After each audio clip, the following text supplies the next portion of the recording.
बात करेंगे और सबसे पहले बात करेंगे दिल्ली की, जहां 3 राज्यों के चुनाव के नतीजे घोषित हो गए हैं और ऐसे में पीएम मोदी ने 8 बजे कार्यकर्ताओं को संबोधित किया।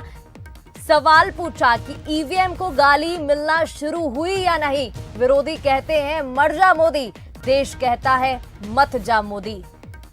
तो 3 राज्यों के चुनाव के नतीजे घोषित हो चुके हैं और ऐसे में त्रिपुरा और नागालैंड में बीजेपी को फिर बहुमत मिली है, जीत हासिल की है, कमल खिला है। बीजेपी मुख्यालय सहित देश भर में जश्न का माहौल देखने को मिल रहा है और ऐसे में प्रधानमंत्री नरेंद्र मोदी ने कार्यकर्ताओं को संबोधित किया, सवाल पूछा कि ईवीएम को गाली मिली या नहीं। तो पूर्वोत्तर के 3 राज्यों के विधानसभा चुनाव में वोटों की गिनती अब पूरी हो चुकी है, नतीजे सामने आ चुके हैं। आप सबको याद होगा कि प्रधानमंत्री जी ने कहा था कि अगर देश के अन्य इलाके विकास कर सकते हैं, अगर देश के अन्य इलाके मुख्यधारा में आकर के आगे बढ़ सकते हैं, तो हमारा नॉर्थ ईस्ट क्यों नहीं विकास कर सकता। और इस बात को लेकर के संकल्प लेकर के नॉर्थ ईस्ट को आगे बढ़ाने का काम किया। आज आपको जानकर के खुशी होगी कि प्रधानमंत्री जी ने लुक ईस्ट पॉलिसी, पूर्व की ओर देखो, पूर्वोत्तर की ओर देखो और पूर्वोत्तर को आगे बढ़ाने का काम करे, इस नीति को लेकर के प्रधानमंत्री जी चले।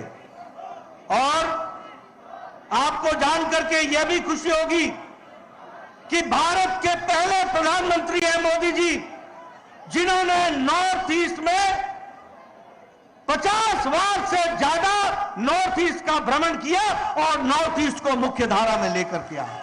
पहले प्रधानमंत्री हैं जिन्होंने नॉर्थ ईस्ट के लिए एक लक्ष्य तय किया और नॉर्थ ईस्ट पूर्वोत्तर राज्यों को मुख्य धारा में लाने के लिए अष्टलक्ष्मी की बात कहते हुए सारे नॉर्थ ईस्ट के स्टेट्स का विकास करने की बात आदरणीय प्रधानमंत्री जी ने करी। एक समय था जब नॉर्थ ईस्ट में चुनाव होते थे, नतीजे आते थे, तो दिल्ली में और देश के अन्य हिस्सों में उतनी चर्चा ही नहीं होती थी।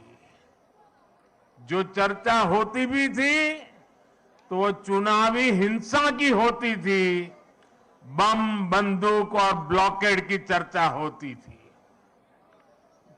त्रिपुरा में तो हाल ये था कि पहले एक पार्टी के अलावा किसी दूसरी पार्टी का झंडा तक नहीं लगाया जा सकता था और अगर किसी ने लगाने की कोशिश की तो उसको लहूलुहान कर दिया जाता था। दिलों की दूरी समाप्त होने का ही नहीं, बल्कि ये नई सोच का प्रतिबिंब है। अब नॉर्थ ईस्ट न दिल्ली से दूर है और न ही दिल से दूर है।